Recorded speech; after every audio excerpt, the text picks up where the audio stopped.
जय हिंद दोस्तों। आज सन 2026 77वें गणतंत्र दिवस को हम लोग क्या पूरा भारतवर्ष बड़े ही हर्षोल्लास के साथ मना रहा है।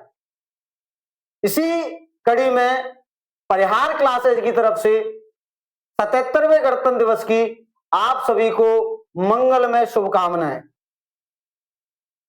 देखिए, अगर थोड़ी सी पृष्ठभूमि अगर हम डालते हैं, इस पृष्ठभूमि पर थोड़ा सा अगर प्रकाश डालें, तो ये जो गणतंत्र दिवस हम लोग मना रहे हैं, इस स्वतंत्रता के लिए हमारे बुजुर्गों ने, इस देश की मिट्टी के लालों ने बड़ा बड़ा बलिदान दिया है। 23-23 साल के युवा इस दिन को हमें देने के लिए फांसियों पे झूल गए।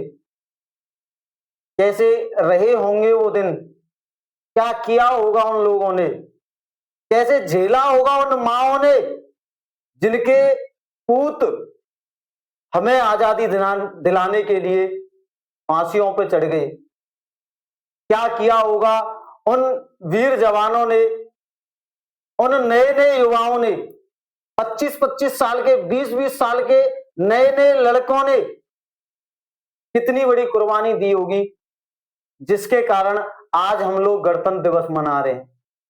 तो उन्हें मैं आप लोगों से कहना चाहूंगा कि जिस प्रकार उन लोगों ने ये आजादी दिलाने के लिए हमें इतना संघर्ष किया, तो उस आजादी को व्यर्थ न जाने दें और देश को आगे बढ़ाने के लिए आप भी अच्छे से अच्छे काम करें और बढ़िया तरीके से आज का जो दिवस है, इस दिवस को मनाएं।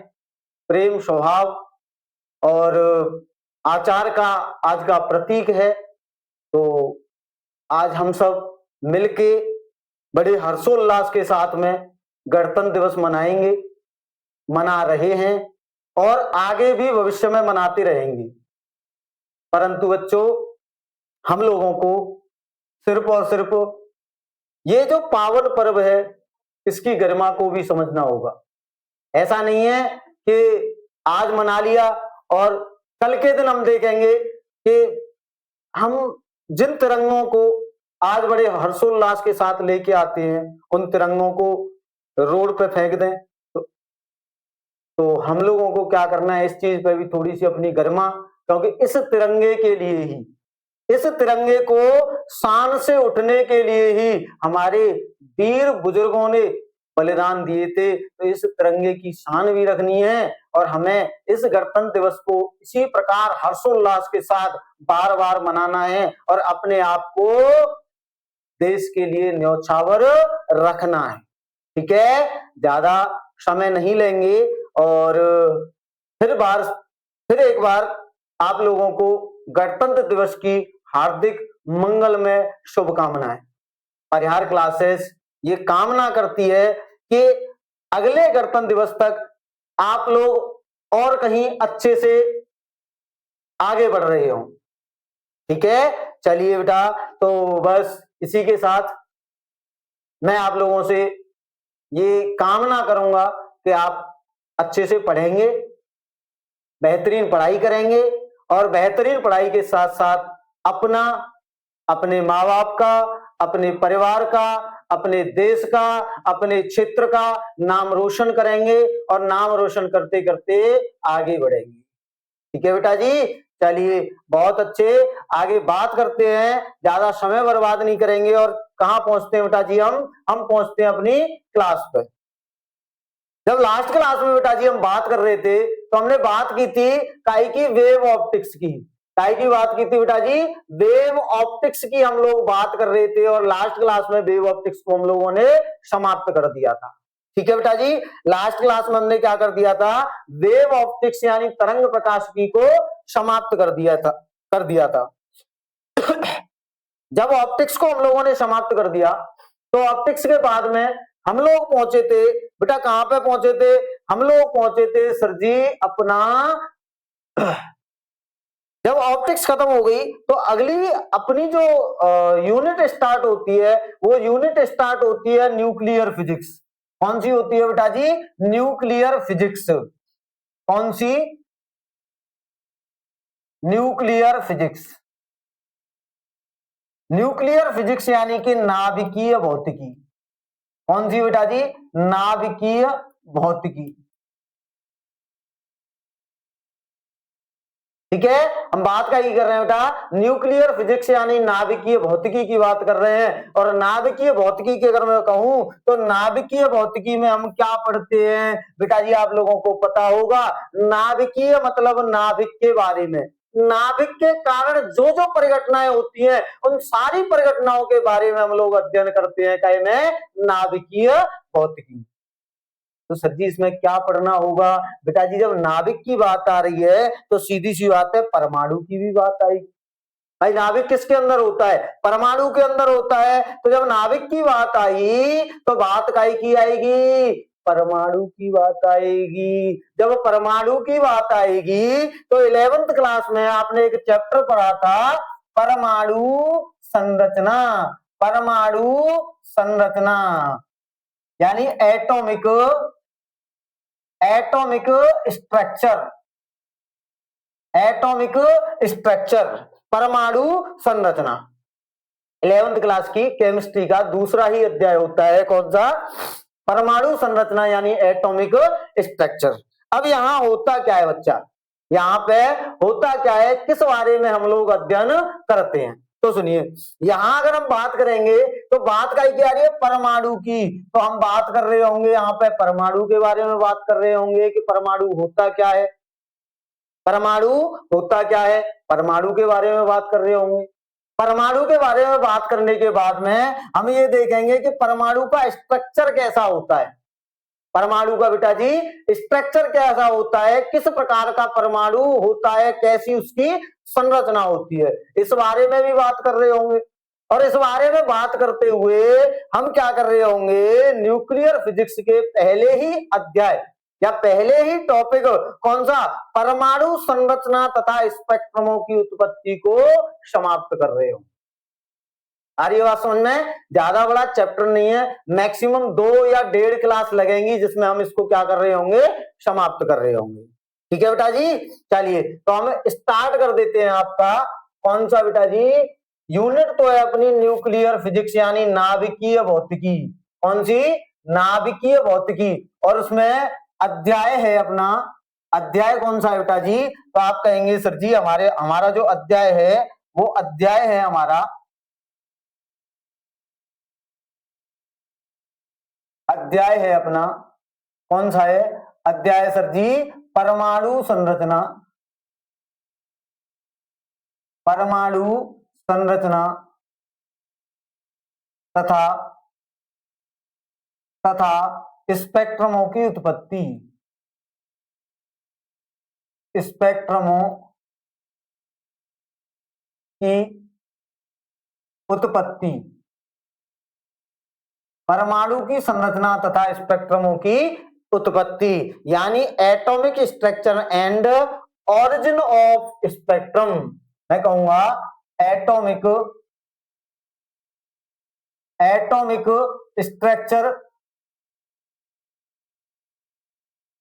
Atomic structure and origin of आहट डाउन।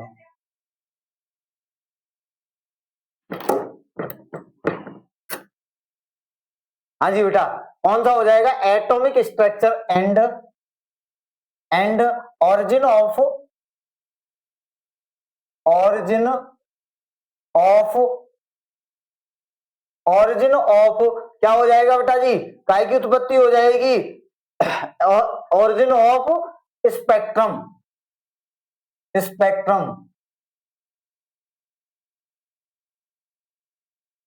ऑरिजिन ऑफ स्पेक्ट्रम, ये आपका क्या हो जाएगा बेटा जी? अध्याय हो जाएगा। ये कौन सा हो जाएगा आपका आज का? अध्याय होगा। क्या नाम है अध्याय का? तो आपने कहा जी अध्याय का नाम है अपने पास में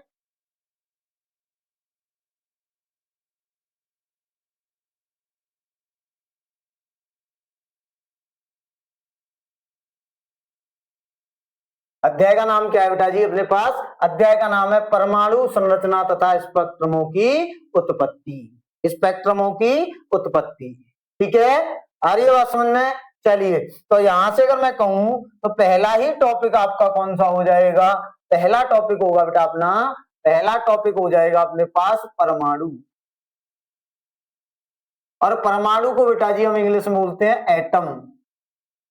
क्या बोलते हैं? एटम। बात कर लें परमाणु की कि परमाणु होता क्या है। तो मैं कहूंगा कि परमाणु एक गोलाकार विद्युत उदासीन कण होता है। क्या होता है बेटा जी? भाई हम 12th क्लास में पढ़ रहे हैं तो परमाणु के बारे में तो हमें पता होगा ही होगा। क्या होगा सर जी? कि परमाणु एक गोलाकार विद्युत उदासीन कण होता है जिसे भौतिक विधियों द्वारा और अधिक भागों में तोड़ा नहीं जा सकता है। परमाणु क्या है बेटा जी? एक गोलाकार विद्युत उदासीन। विद्युत उदासीन का मतलब क्या है? कि जितने इसमें ऋणावेश विद्यमान होंगे उतने ही धनावेश विद्यमान होंगे, जितने इलेक्ट्रॉन होंगे उतने ही प्रोटॉन होंगे।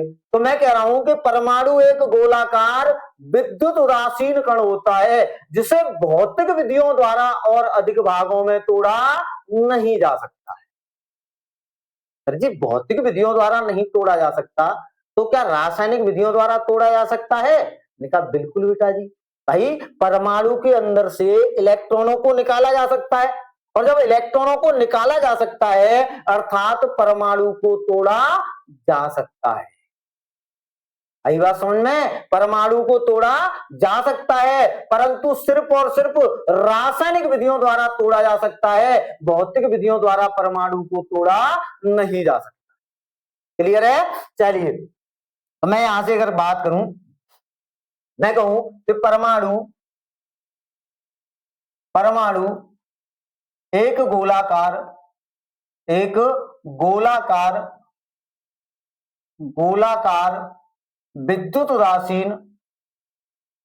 विद्युत उदासीन कण होता है। विद्युत उदासीन कण होता है जिसे परमाणु एक गोलाकार सूक्ष्म कह सकते हैं, है ना, ज्यादा अच्छा रहेगा। क्या बोलूंगा मैं? बोलूंगा गोलाकार सूक्ष्म। सूक्ष्म मतलब बहुत छोटा, ठीक है, ठीक है बेटा जी। सूक्ष्म तथा परमाणु एक गोलाकार सूक्ष्म तथा विद्युत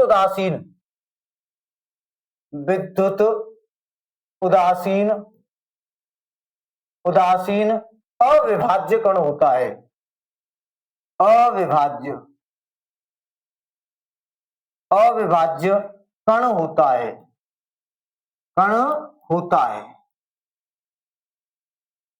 ठीक है जी। अविभाज्य का मतलब है जिसे भौतिक विधियों द्वारा तोड़ा नहीं जा सकता है। मैं कहूंगा आगे परमाणु का लगभग समस्त द्रव्यमान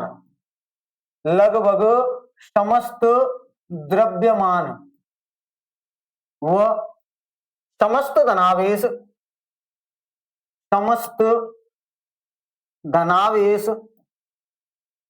धनावेश परमाणु के एक छोटे से भाग में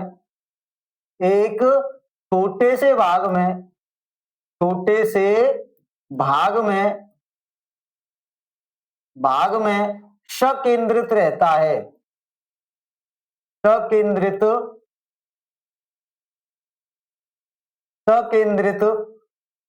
रहता है जिसे क्या बोलते हैं बेटा जी? जिसे नाभिक कहते हैं। जिसे क्या बोलते हैं बेटा जी? जिसे नाभिक कहते हैं। जिसे क्या बोलते हैं बेटा जी? नाभिक कहते हैं। तथा इलेक्ट्रॉन तथा ऋणावेश और ऋणावेश बोले तो क्या हो जाएगा बेटा जी?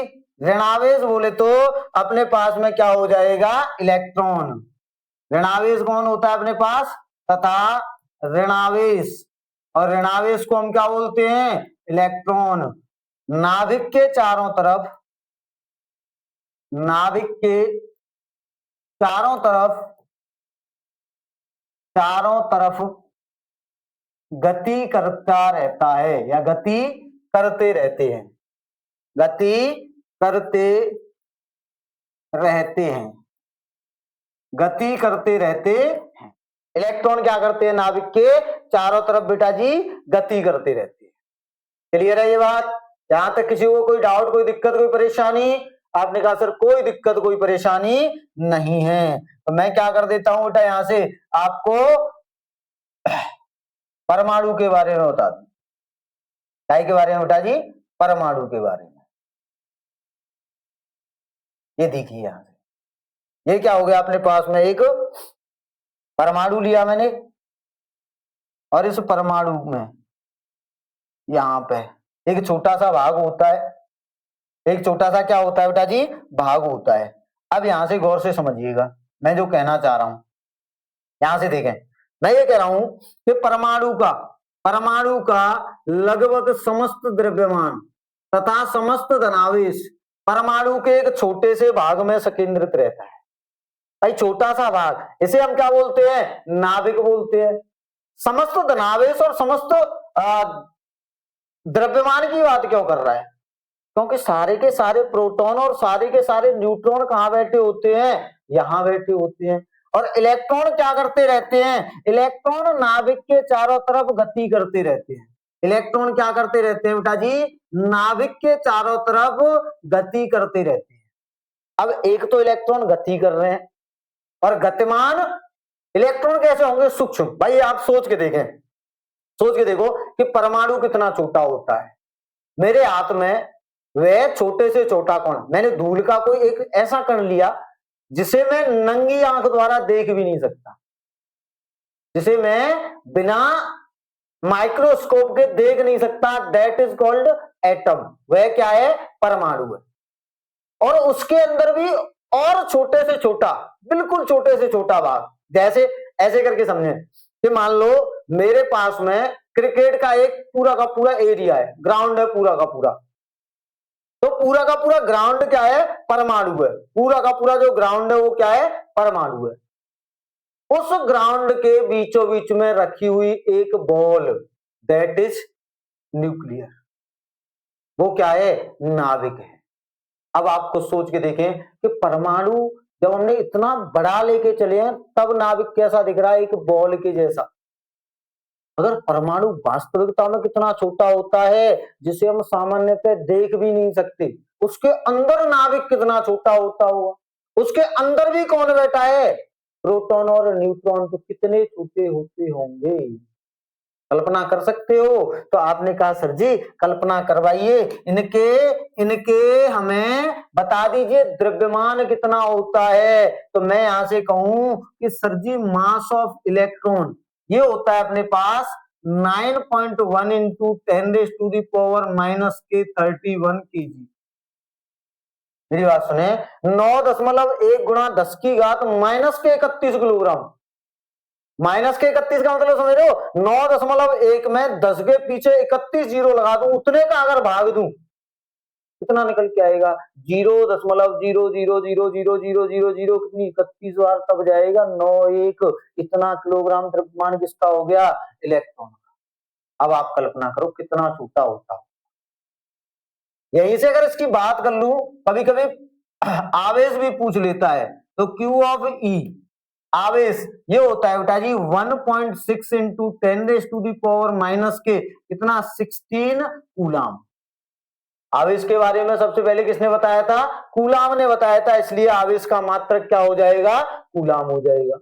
अच्छा इसके खोजकर्ता की और बात पूछ ले कोई, क्या पूछ ले? इसके खोजकर्ता कौन थे? कौन बेटा जी? खोजकर्ता।